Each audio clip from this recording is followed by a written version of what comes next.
Allohim, o'zing mehribonsan. O'zing bizning ahvolimizni ko'rib turibsan. Bizga rahim qilib chiroyli bir xonadonlar nasib etginki, o'sha xonadonlarda o'zingni ibodatingni qiladigan, 5 vaqt namozingni ado qiladigan yaxshi bir hayot kechiraylik. O'zing bizning hayotimizni shunaqangi isloh qilib qo'yginki, farzandlarimiz shunaqangi tarbiyali, solih insonlar bo'lsin. Elimizga, xalqimizga foydasi tegadigan yetuk olim insonlar bo'lsin inshaalloh.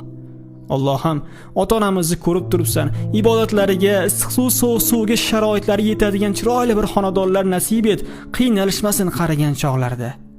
Allohim, o'zing mehribonchiligingni ko'rsatib shunaqangi chiroyli uylar nasib etginki, o'sha uylarda qarindosh urug'larimizni chaqirib, siylay rahim qilib, chiroyli bir katta dasturxonlar, ehsonlar tarqataylik. Allohim, o'zing bizga eng xayrlilarini nasib etgin. Necha yillardan beri tirikchilik dardida ijara qiynalib yurgan birodarlarimizga, uyga muhtoj do'stlarimizga shunaqangi chiroyli uylarni niyat qilib, mana shu xonadonimizni ko'rsatib beramiz. Qaranglar birodarlar, orzu havas bilan ta'mirdan chiqarilgan ekan. Allohga oson, yaxshi niyatda bitta duo qilib qo'yuringlar. Inshaalloh bir kun kelib mehnatini, sababini qilasizlar, natijasini Alloh beradi.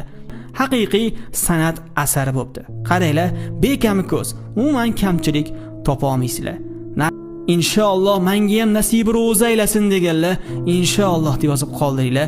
Birodarni birodarga qilgan duosi ijobat bo'lar ekan. O'rtoqlar, mana shu videoni sizga ilindi. Mana shu xonadon sizniki bo'lsin. Siz ham yaqin do'stlaringizga shu videoni yuborib qo'ying, shunaqangi uyni o'sha do'stingizga ravo ko'ring.